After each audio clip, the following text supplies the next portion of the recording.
नमस्कार, news capital express देख रहे हैं आप और मैं हूं आपके साथ गुंजन। भोपाल में आयोजित अतिथि शिक्षक पंचायत में मुख्यमंत्री श्री शिवराज सिंह चौहान की बड़ी घोषणा है।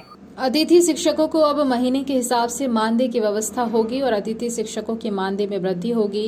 वर्ग 1 में 9,000 की जगह अब 18,000 मिलेगा मानदेय और वर्ग 2 में 7,000 की जगह 14,000 मिलेगा मानदेय। वर्ग 3 में 5,000 की जगह अब 10,000 मानदेय मिलेगा। अतिथि शिक्षकों का अनुबंध पूरे 1 साल का होगा। शिक्षक भर्ती में अतिथि शिक्षकों को 25% की जगह 50% आरक्षण मिलेगा और उच्च शिक्षा विभाग के अनुसार अतिथि शिक्षकों को प्रतिवर्ष 4 और अधिकतम 20 अंक बोनस मिलेगा। महीने की निश्चित तारीख को मानदेय मिलने की व्यवस्था की जाएगी। पात्रता परीक्षा लेकर अतिथि शिक्षकों को नियमित करने की दिशा में योजना बनाई गई है। तो अब बीच में कोई भी गैप नहीं होगा। एक बार अनुबंध हो गया तो पूरे साल चलेगा, क्योंकि कुछ समय पढ़ाए वो उस समय करें क्या, आखिर उनकी भी तो जिंदगी का सवाल है। और इसलिए एक बार अनुबंध का मतलब साल भर उनकी सेवाएं चलेंगी। लेकिन इसके साथ साथ अब इस अनिश्चितता के भंवर से निकालने की भी एक परमानेंट कोई योजना बनानी पड़ेगी। और इसलिए हम एक शिक्षकों की भर्ती में अभी तक अतिथि शिक्षकों को केवल 25% का आरक्षण था, अब 50% बढ़ा के किया जाएगा। क्योंकि जो पढ़ा रहे हैं, जो अनुभवी है, वर्षों का व्यवहारिक ज्ञान जिनको है, अगर वो भर्ती होंगे तो मैं समझता हूं कि वो बेहतर ढंग से बच्चों को पढ़ा सकेंगे, बेहतर ढंग से बच्चों को पढ़ा सकेंगे। और ये व्यवस्था अगली भर्ती से ही जैसे होती है तत्काल हम लागू करने का काम करेंगे। आपका एक कमिटमेंट मुझे चाहिए कि पढ़ाने में हम कोई कसर नहीं छोड़ेंगे। और दूसरा कमिटमेंट मेरा कि मैं आपकी जिंदगी में अनिश्चितता नहीं रहने दूंगा, निश्चितता लाकर ही चैन की सांस लूंगा। और उसकी कई चीजें मैंने आपके सामने रखी है, वो नीति बना के आपके भविष्य को भी सुरक्षित रखेंगे। और इसलिए आज मैं भरे भाव से कह रहा हूं कि आपकी चिंता मैं करूंगा, जिंदगी में निश्चितता लाएंगे।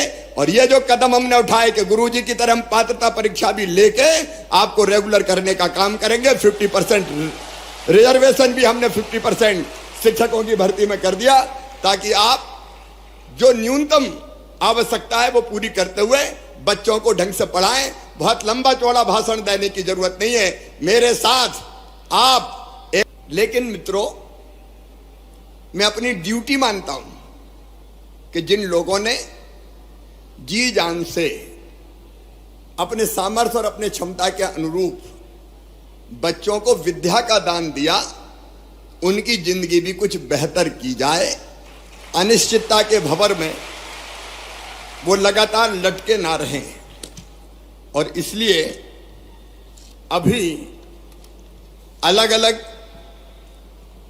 पीरियड के अनुसार आपको मानदेय देने की व्यवस्था है।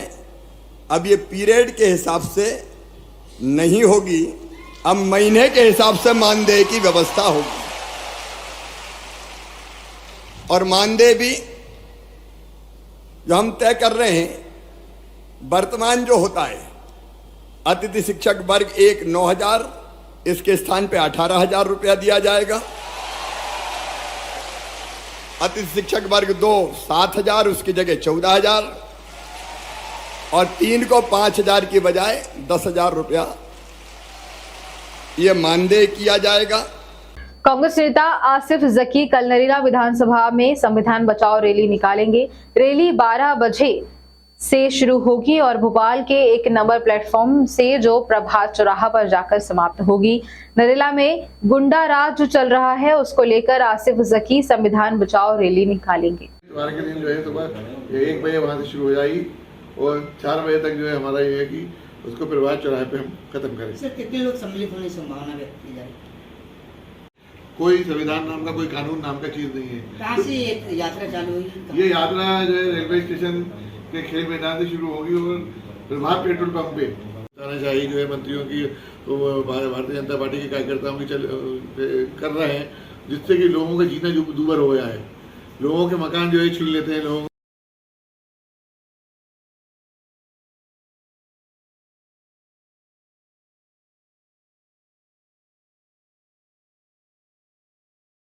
बचाव रैली निकाल रहे हैं, क्या कैसा प्रमुख रहेगा, किन मुद्दों पर निकाल रहे हैं?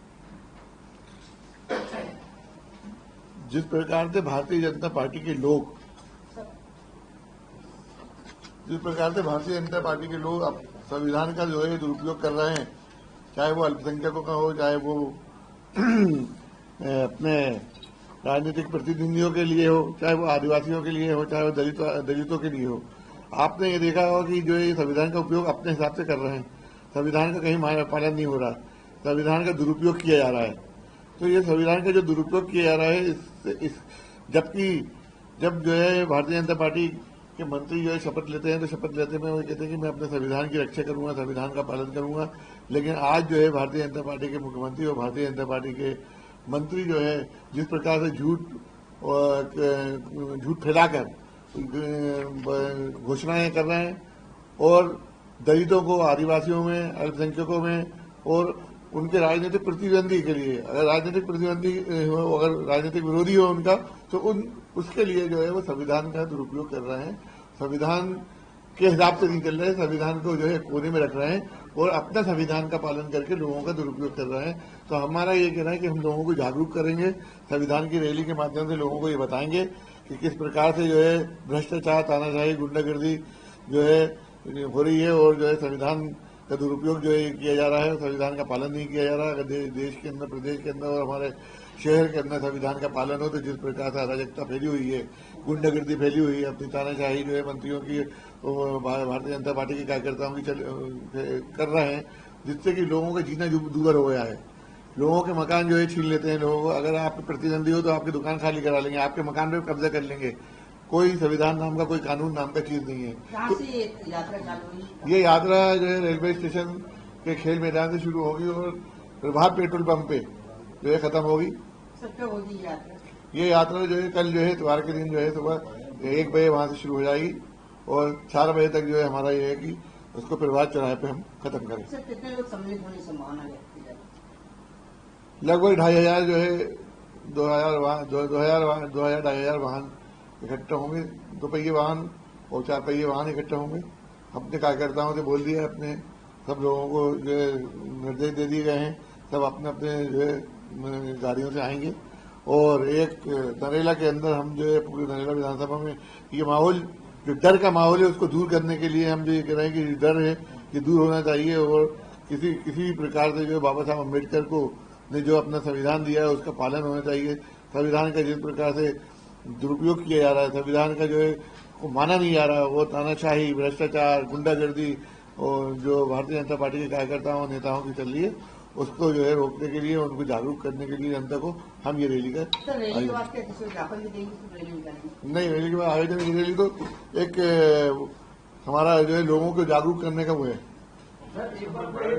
इस समय धार्मिक यात्राएं बहुत ज्यादा हो रही हैं, तो क्या ये वोटरों को प्रभावित करेगी? देखिए, धार्मिक यात्रा लोगों के धर्म से जुड़ी हुई होती है। वो धर्म और राजनीति दो बहुत अलग अलग चीज है। जो लोग ये चाह रहे हैं कि हम जो है बड़े बड़े संतों को बुला के, बड़े बड़े महात्माओं को बुला के धर्म के नाम पे वोट ले लेंगे, तो ये उनकी भूल है। जनता जो है अपने पेट के खातिर, अपने अधिकारों के खातिर जो इसका काम करेगा उसको वोट देगी। जिसकी जो वहां पर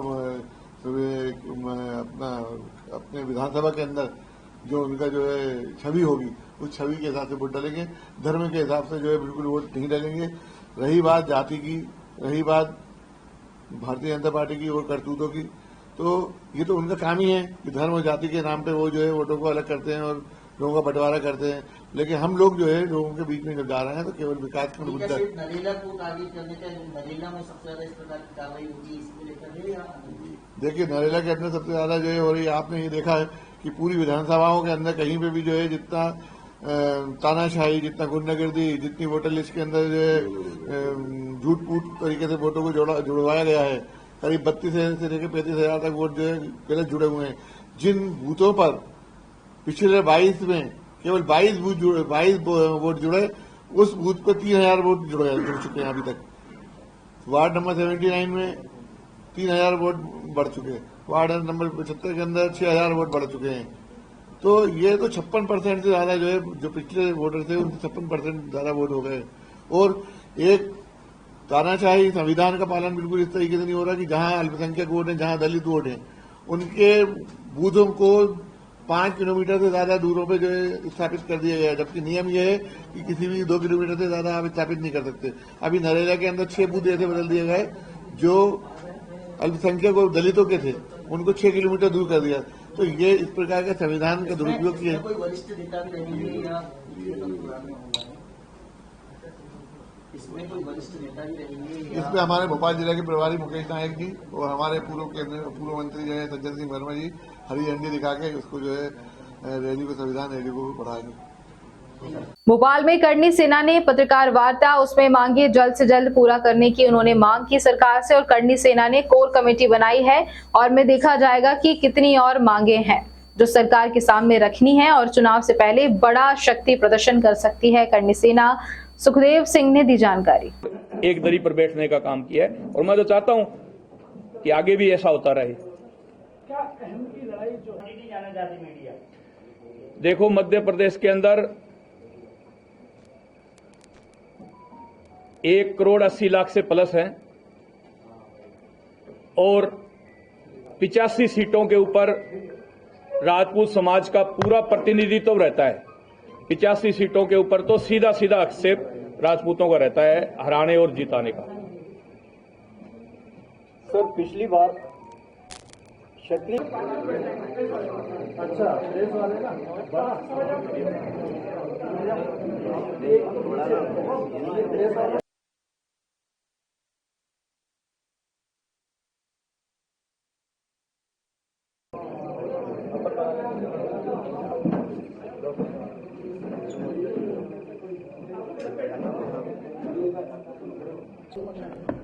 देखो, आज जो ये भोपाल के अंदर हम आपके बीच में हैं, एक हमने कोर कमेटी का गठन किया है जो बीजेपी को और कांग्रेस को, जो राजपूत भाई हमारे से संबंधित हैं, टिकट लेना चाहते हैं, उनके आवेदन लेंगे और फिर दोनों पार्टियों से टिकट देने का आग्रह किया जाएगा। उसको लेकर के आज ये प्रेस कॉन्फ्रेंस आपके बीच में रखी गई है। आप लोगों ने देखा 5 जनवरी को हम लोगों ने यहां कुछ मांगे मुख्यमंत्री शिवराज सिंह जी से मनवाने का काम किया था। उसके अंदर ज्यादातर मांगे पूरी हो चुकी है। अब एक तो जो भर्तियां निकल रही है उसमें कोविड काल के कारण ईडब्ल्यूएस धारी जो लोग थे उनको आयु में छूट की जो बात है वो अभी पेंडिंग चल रही है। उस पर भी नोटिफिकेशन हम चाहेंगे, सरकार से आग्रह करेंगे कि नोटिफिकेशन जल्द से जल्द जारी करे। एक महाराणा प्रताप बोर्ड का गठन हुआ था, घोषणा उस दिन हो गई थी पर अभी वो बना नहीं है। तो हम आपके माध्यम से मुख्यमंत्री जी को याद दिलाना चाहते हैं कि महाराणा प्रताप बोर्ड का गठन अति शीघ्र करके उसकी कार्यकारिणी है वो घोषित करें। इन मुद्दों को लेकर के आज हम आप लोगों के बीच में हैं। अब आपका कोई सवाल हो? नहीं, उतारने के लिए तो हम कहीं भी उतार सकते हैं, कोई दिक्कत नहीं। मध्य प्रदेश हो, चाहे राजस्थान हो, चाहे दिल्ली हो। पर अभी हमारा राजनीतिक संगठन, हमने जो करनी सेना उसका राजनीतिक संगठन में विलय नहीं किया है। हम सामाजिक तौर तरीके पर समाज के जो कार्य होते हैं उनमें ही ज्यादा भाग ले रहे हैं। जिस दिन करनी सेना का किसी राजनीतिक पार्टी में विलय करेंगे उस दिन सोचेंगे। दोनों पार्टी से मिलने का मतलब तो ये की अभी तक कोई इच्छा नहीं है चुनाव लड़ने की, लड़ाने की इच्छा है अभी तक। तो कितने टिकट जाते हैं दोनों पार्टी? 28 तारीख को, इस 28 तारीख का बोला था उन्होंने। अभी आएगी ये हमारा निकल गई 28 तारीख को। हाँ, हमारे पास तो ऐसा झुकाव की बात नहीं होती। हम झुकाव जो हमारा सामाजिक संगठन है, हम लोगों ने इसीलिए कोर कमेटी बनाई है कि जो जो चुनाव लड़ना चाहते हैं वो हमारे कोर कमेटी से संपर्क करेगा और फिर हम दोनों पार्टियों से संपर्क करेंगे। आज आपके बीच देरी से आया, मैं थोड़ा लेट हो गया। इसी वजह से तो लेट हो गया ना, इन दोनों पार्टियों की स्क्रीनिंग कमेटियां हैं जो बाहर से पर्यवेक्षक आए हुए हैं, उस वजह से ट्रैफिक में ज्यादा टाइम लग गया आने में। राजपूत जी आपके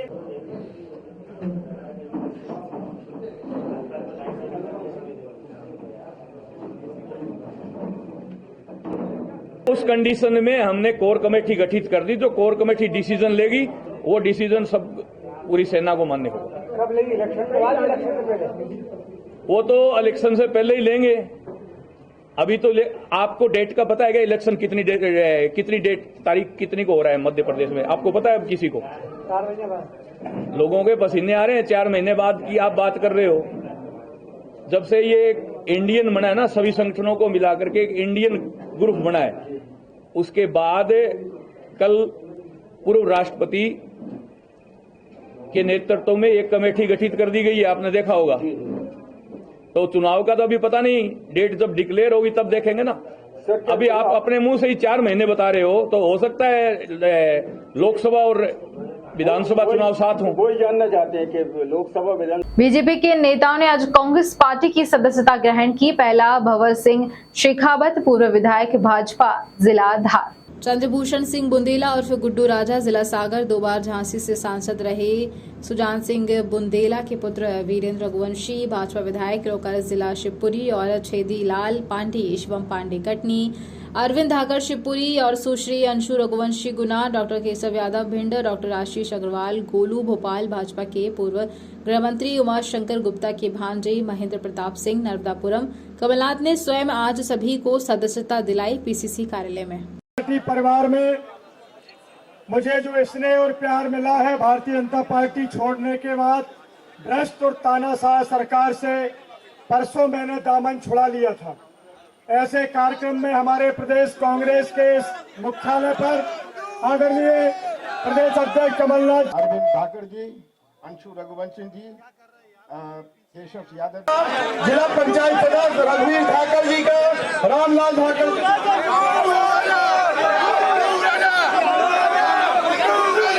मैं आदरणीय कमलनाथ जी से, राजीव सिंह जी से कहूंगा कि आदरणीय वीरेंद्र रघुवंशी जी का स्वागत, वीरेंद्र रघुवंशी जी का स्वागत, भाजपा से वर्तमान विधायक, कांग्रेस की सदस्यता ले रहे हैं वीरेंद्र रघुवंशी जी का। आप सब किनारे हो जाएंगे।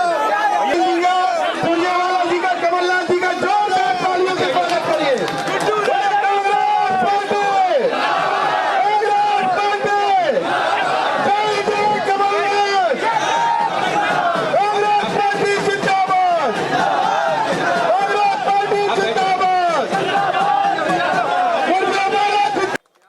भ्रष्टाचार, ये 50% से अधिक जो भ्रष्टाचारी सरकार है, इसका खात्मा करने के लिए आए हैं। आदिवासी, गरीब, अनुसूचित जाति, नौजवान, महिला, वो जिस प्रकार से उत्पीड़ित हैं, उस उत्पीड़न को खत्म करने आए।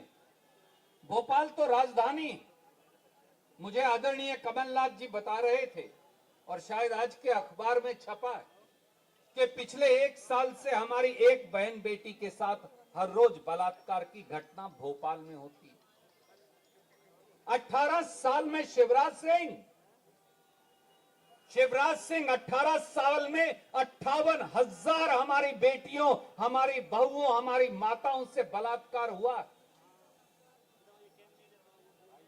67,000 बेटियों का अपहरण हुआ है। ऐसी सरकार को चुल्लू भर पानी में डूबकर मर जाना चाहिए। आप 1,000 रुपया में हमारा ईमान खरीदना चाहते हैं? अरे धोखेबाज है, ये धोखेबाज है भाजपाई और शिवराज सिंह चौहान। इसके पास 1,000 रुपया नहीं है, वो तो कमलनाथ जी लेकर आएंगे जब वो सत्ता की कमान संभालेंगे। और मां को और बहू को केवल 1,500 रुपया नहीं मिलेगा। ये महिला को ताकत देने का रास्ता है। वो 500 का गैस सिलेंडर हो, वो बिजली की बात हो, वो महिला सम्मान की बात हो। और कितने दिन झूठ बोलोगे शिवराज? क्योंकि कमलनाथ जी के पिटारे में तो अभी बहुत सारी चीजें छुपी हुई हैं। धोखेबाज आज सत्ता पे सरपरस्त है। आपने बता दिया तो वो लोगों से फिर धोखा करेगा। अभी 20-25 दिन और इंतजार करिए। जब चुनाव आयोग की जो हथकड़ी है, दूसरी हथकड़ी तो बाद में लगेगी चुनाव के बाद, वो इनकी बाजुओं में जब जकड़ी जाएगी, उसके बाद कमलनाथ जी का पिटारा खुलेगा, कांग्रेस का पिटारा खुलेगा और फिर मध्य प्रदेश का भविष्य बदलेंगे। आप सबका बहुत बहुत कांग्रेस परिवार में स्वागत।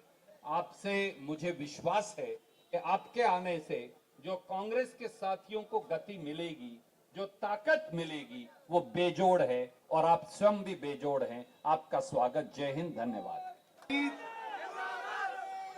पूर्व मुख्यमंत्री एवं प्रदेश अध्यक्ष आदरणीय श्री कमलनाथ जी, आदरणीय सुरजेवाला जी, आदरणीय गोविंद सिंह जी, आदरणीय जितेंद्र सिंह जी, सम्मानीय बाबा साहब जी, यहाँ पर उपस्थित सभी कांग्रेस जन और हमारे साथ आए बुंदेलखंड के सभी नौजवानों का आदर के योग्य कमलनाथ जी, मंच पर विराजमान जयवर्धन जी, हमारे आदरणीय साथी भंवर सिंह शेखावत जी,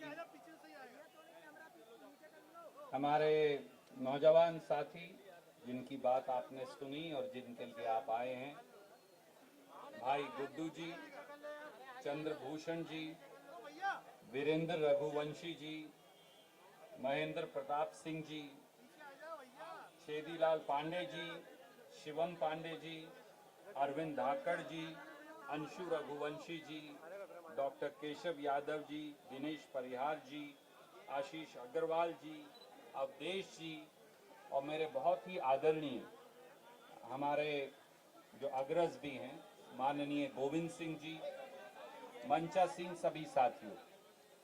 मैं पूरी बात कमलनाथ जी कहेंगे, केवल एक बात कहूंगा। शायद गुड्डू भाई कह रहे थे या फिर भंवर सिंह जी कह रहे थे या वीरेंद्र भाई कह रहे थे कि पिछली बार 13 मंत्री हारे थे, इस बार 13 को उल्टा कर दीजिए, 31 हारने वाले। पहले 13 थे, अब 13 को उल्टा करिए तो 31 बनता है। इस बार 31 हारेंगे, क्योंकि जब ऐसे जाबाज उस तरफ से देखिए और इस तरफ तक नौजवानों तक आ जाइए, तजुर्बा भी है, तरुणाई भी है। आप सब स्वेच्छा से भारतीय जनता पार्टी का त्याग करके नहीं आए। आप सब मध्य प्रदेश के भविष्य के लिए आए। आप सब जो सामने खड़े हैं, ये पुलिस और प्रशासन का सर्टिफिकेट आप लोग देंगे, यही आपका सर्टिफिकेट होगा। ये आज भारतीय जनता पार्टी समझ रही है, जितना समेटो समेट लो। 3,30,000 करोड़ रुपए कर्जा ले लिया। ये कर्जा का किया क्या? क्या हमारे संविदा वालों को फायदा हुआ? क्या हमें अतिथि शिक्षकों को फायदा हुआ? क्या हमारे आउटसोर्स वालों को फायदा हुआ? ये 3,30,000 करोड़ रुपए का किया क्या, मैं पूछता हूं। मैं बताता हूं क्या किया। बड़े बड़े ठेके दिए पिछले 10 महीने में, बड़े बड़े ठेके दिए और 25% कमीशन, 50% कमीशन अपनी जेब में रखी, ताकि जितना समेट सके ठेके दो, योजना बाढ़ में जाए। आज मध्य प्रदेश में जितनी योजना नहीं है, उससे ज्यादा तो रुकी हुई योजना है। आपके जिले में होगी रुकी हुई, काम नहीं हो रहा। क्यों? कि जो ठेकेदार था उसने तो कमीशन दे दी, अब वो कैसे कंप्लीट करेगा? ये हालात है, ये प्रदेश के हालात है। हमारी सरकार बनी थी, जाइएगा जनता के बीच में, हमें कोई माफी नहीं मांगी। हमने अपनी नीति और नियत का परिचय दिया और मध्य प्रदेश की जनता गवाह है। अगर हमने 27 लाख किसानों का कर्जा माफ किया, कौन सा गलती करी मैंने?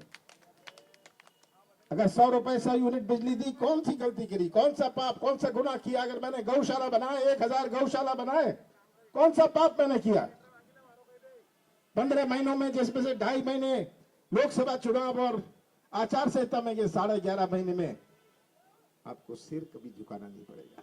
आप कांग्रेस के बारे में बात कर सकते हैं कि ये कांग्रेस की सरकार थी। आप तो छाती ठोक के कह सकते हैं जनता के बीच में कि कांग्रेस की सरकार थी, आप गवाह हैं। पेंशन बढ़ाई, सब कुछ जो किया मैं दोहराना नहीं चाहता, पर ये सब जनता के सामने है। सबसे बड़े गवाह हमारी जनता है, हमारे मतदाता है, और मुझे मध्य प्रदेश के मतदाताओं पर पूरा भरोसा है। कितनी भी कलाकारी कर ले, कितने भी प्रलोभन शिवराज सिंह दे दे, मध्य प्रदेश के मतदाता आज 10 साल पहले के मतदाता नहीं है, वो आज 2023 के मतदाता हैं। सब समझते हैं, जिनको आप ज्ञान देने जाते थे वो आपको ज्ञान देने के लिए तैयार है। और ये सब मिलकर अपने परिवार का, अपने बच्चों का, अपने बहनों का भविष्य सुरक्षित रखेंगे। और फिर से मध्य प्रदेश के विधानसभा में कांग्रेस का झंडा लहराएगा। आप सबका बहुत बहुत धन्यवाद। केंद्र सरकार ने कहा हम 250 रुपए घटाएंगे। मैंने कहा मैंने तो ये मांग करी थी, आपने मेरी बात मान ली। आज आप 1000 रुपए देंगे अपना पाप धोने के लिए। इतने सालों का जो आपका पाप है उसे आप धोना चाहते हैं, और आप सोचते हैं कि जो मैंने कलाकारी 18 साल करी है, उस कलाकारी से मैं फिर से जनता को गुमराह कर लूंगा। शिवराज जी, मध्य प्रदेश की जनता ने तय कर लिया कि आपको अब विदा करेंगे, बड़े प्यार से विदा करेंगे। और आप जाइए, कलाकारी करिए, बंबई जाइए, एक्टिंग करिए, मध्य प्रदेश का नाम रोशन करिए। ये एक्टिंग यहाँ नहीं करिएगा, ये बहुत कर लिया आपने। आज जहां देखो आफत।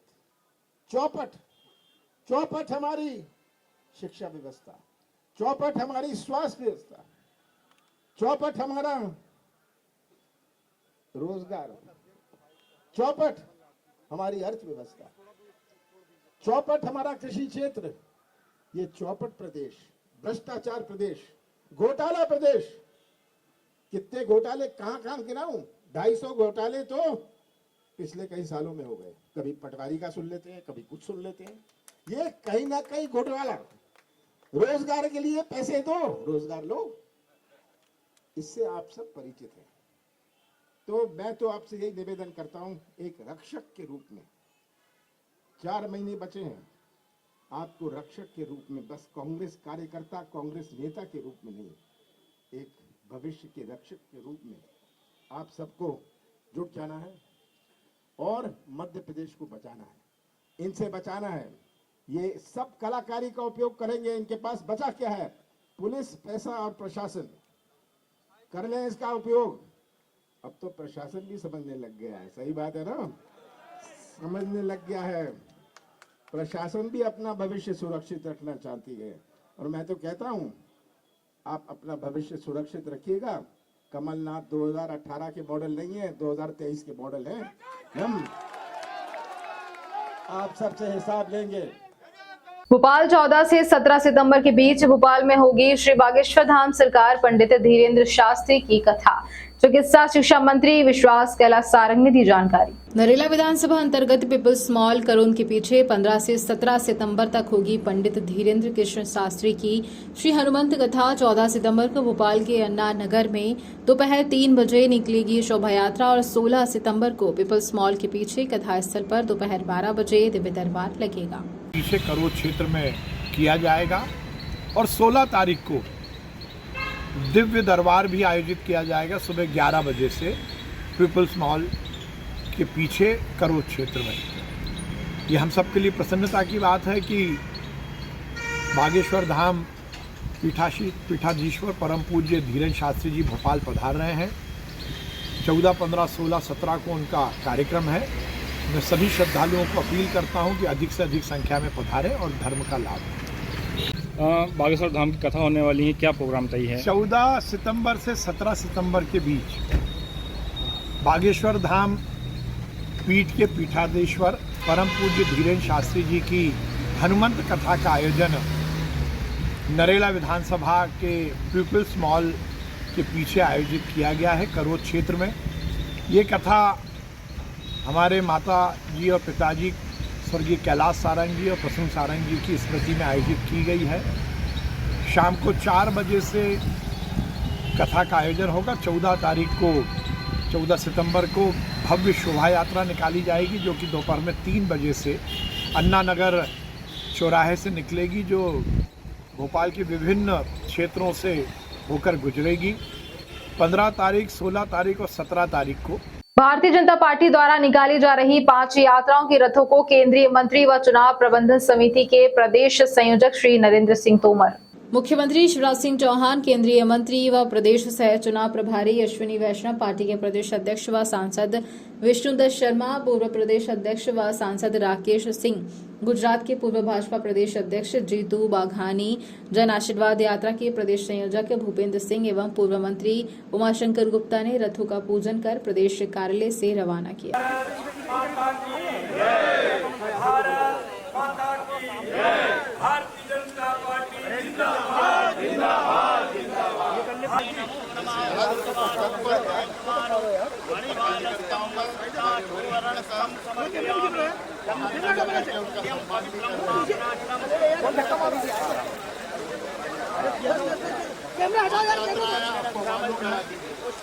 प्रारंभ होगी पहली यात्रा चित्रकूट से। हमारे राष्ट्रीय अध्यक्ष और हमारे यात्रा का शुभारंभ करेगा। 4 तारीख को शिवपुर माननीय गृह मंत्री जी, रक्षा मंत्री राजनाथ सिंह जी,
हमारे 5 रथ जन आकांक्षा पेटी के साथ आज कल से यात्रा जो प्रारंभ होगी, यही यात्राएं जनता का आशीर्वाद लेकर और ये हमेशा अकाउंटेबिलिटी के साथ हमने जनता के लिए विकास और गरीब कल्याण माननीय प्रधानमंत्री मोदी जी के नेतृत्व में और हमारे मुख्यमंत्री माननीय शिवराज सिंह चौहान के नेतृत्व में मध्य प्रदेश के अंदर जो हुआ है, उसके आधार पर जनता को ये बताते हुए हमने क्या काम किया है और जनता का आशीर्वाद लेने के लिए भारतीय जनता पार्टी के सभी नेतृत्व मैदान में कल से उतर जाएगा। आज उन रथों को यहाँ से रवाना किया।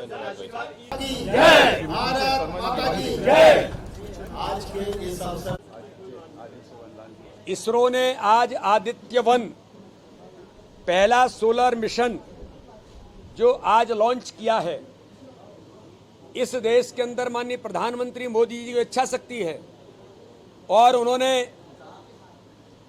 चंद्रयान 3 की सफलता के बाद एक दिन भी भारत के वैज्ञानिकों ने बिना रुके आदित्य-1 को सफलतापूर्वक भी लॉन्च आज किया है। मैं उनको बधाई देता हूं। माननीय प्रधानमंत्री जी को बहुत शुभकामनाएं और हमारे सभी वैज्ञानिकों को बहुत बधाई और इसरो की टीम को भी बहुत बधाई और शुभकामनाएं। मुझे पूर्ण विश्वास है कि जब इच्छा शक्ति से काम होता है और वैज्ञानिकों ने जिस प्रकार से चंद्रयान 3 की सफलता प्राप्त की, दुनिया के अंदर इतिहास बनाया, आदित्य-1 के लॉन्च करने के बाद भी इसमें भी भारत इतिहास बनाने का काम हमारे वैज्ञानिकों को माननीय प्रधानमंत्री मोदी जी के, जिसको मैं कहता हूं कि वो लगातार सशक्त ताकत देने का काम, देश के हर विकास के काम में, देश के हर काम में लगे हुए लोगों को, वैज्ञानिकों को ताकत देने का जो माननीय प्रधानमंत्री जी ने दिया है, इस आधार पर उन्हें सफलता मिलेगी। मैं पुनः एक बार सबको बधाई और शुभकामनाएं देता हूं। बहुत धन्यवाद, बहुत धन्यवाद। पार्टी के प्रदेश अध्यक्ष माननीय श्री विष्णुदत्त शर्मा जी, हमारे राज्य के लोकप्रिय नेता और यशस्वी मुख्यमंत्री माननीय शिवराज सिंह जी चौहान साहब, हमारे प्रदेश में प्रभारी के रूप में पधारे रेल मंत्री आदरणीय श्री लक्ष्मण जी, हमारे गुजरात राज्य के पूर्व प्रदेश अध्यक्ष आदरणीय जीतूभाई लालानी जी, भारतीय जनता पार्टी के पूर्व प्रदेश अध्यक्ष राकेश सिंह जी, भूपेन्द्र सिंह जी, उमाशंकर गुप्ता जी और इस अवसर पर उपस्थित सभी कार्यकर्ता भाइयों और बहनों, आज जन आशीर्वाद यात्रा शांत शांत, रोल रोल। 5 जन आशीर्वाद यात्राएं जो प्रारंभ होने वाली हैं, और पहली जन आशीर्वाद यात्रा 3 तारीख को चित्रकूट से भगवान कामतानाथ जी का आशीर्वाद लेकर के प्रारंभ होगी, और उस यात्रा को प्रारंभ करेंगे भारतीय जनता पार्टी दुनिया के सबसे बड़े राजनीतिक दल के अध्यक्ष आदरणीय जगत प्रसाद नड्डा जी। उसके बाद दूसरी हमारा यात्रा मंडला से भारत के लोकप्रिय गृह मंत्री, सशक्त और ताकतवर नेता माननीय अमित शाह जी शुभारंभ करेंगे। उसी दिन 5 तारीख को तीसरी यात्रा श्योपुर से प्रारंभ होगी। 4 तारीख को माननीय राजनाथ सिंह जी नीमच से एक यात्रा का प्रारंभ करेंगे, और साथ में ही 6 तारीख को हमारे पूर्व राष्ट्रीय अध्यक्ष माननीय नितिन गडकरी जी खंडवा से एक यात्रा का शुभारंभ करेंगे। उन यात्राओं में सम्मिलित होने वाले जो रथ, जो जन आशीर्वाद के रथ हैं, आज उनका यहाँ से रवाना लॉन्चिंग सेरेमनी अभी यहाँ पर हुई है। हमारे माननीय मुख्यमंत्री जी, माननीय नरेंद्र सिंह तोमर जी, आदरणीय भूपेन्द्र जी, अश्विनी जी, सबने मिलकर के आज उन यात्राओं में सम्मिलित होने वाले 5 रथ यहाँ से उनको रवाना किया। साथ में ही जनता के आशीर्वाद के साथ भारतीय जनता पार्टी माननीय प्रधानमंत्री मोदी जी के नेतृत्व में हमेशा से जन आकांक्षाओं के आधार पर जो काम करती है, जो बीमारू मध्य प्रदेश था 2003 से पहले, जिसको विकसित मध्य प्रदेश बनाने की श्रृंखला में ला करके भारतीय जनता पार्टी ने जनता के आशीर्वाद से खड़ा किया है। तो उन्हीं जन आकांक्षाओं को अपने मध्य प्रदेश को स्वर्णिम मध्य प्रदेश बनाने के लिए जनता की क्या आकांक्षाएं हैं, उन आकांक्षाओं को एकत्रित करने का काम भी हम प्रत्येक बूथ पर जो हमारी यात्राएं चलेंगी वहां पर जन आकांक्षा पेटी बड़े शहरों में, गांव के अंदर प्रमुख। राजधानी भोपाल से खबर बता रहे हैं, जहां पर क्राइम ब्रांच थाने की शराब तस्करों पर कार्रवाई। भोपाल शहर में 2 आरोपियों से जब्त की 117 लीटर अवैध देशी शराब और एक महिंद्रा ऑटो, कुल कीमत 2,46,000। भोपाल की कई जगहों पर की जा रही है शराब की तस्करी। थाना क्राइम ब्रांच द्वारा अवैध शराब तस्करों को किया गया गिरफ्तार। आरोपियों से जब्त की 117 लीटर देशी शराब और एक 4 पहिया वाहन। 2 आरोपियों को गिरफ्तार कर अपराध पंजीबद्ध कर विवेचना में लिया गया। 4 से 5 होंगे।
उसका तुम्हारी चालू तो करो एक आध मोबाइल।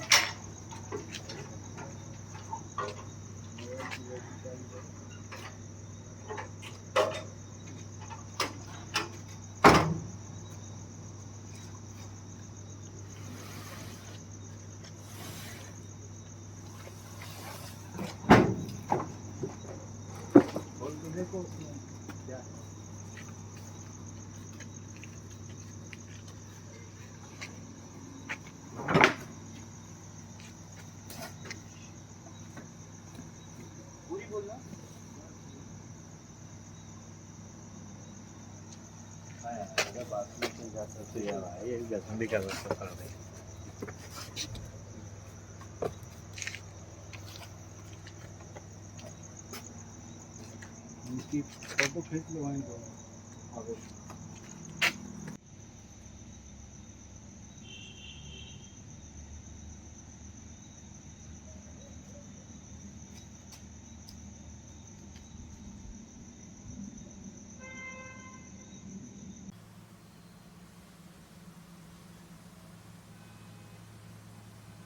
सर कुछ मामला आया है क्राइम ब्रांच में, क्राइम ब्रांच ने कार्रवाई की है, किस तरह की कार्रवाई है सर? क्राइम ब्रांच भोपाल द्वारा लगातार शराब माफिया, इनके तस्कर, पैडलर और जो अवैध रूप से परिवहन है और जो शॉप पर शराब ले जाने वालों के खिलाफ कार्रवाई की जा रही है। इसमें देसी और विदेशी दोनों तरह की मदिराएँ शामिल हैं। इसमें क्राइम ब्रांच के द्वारा परिवहन के दौरान वाहनों पर भी जब्ती कार्रवाई की जा रही है, जो कि बाद में राजसात होते हैं।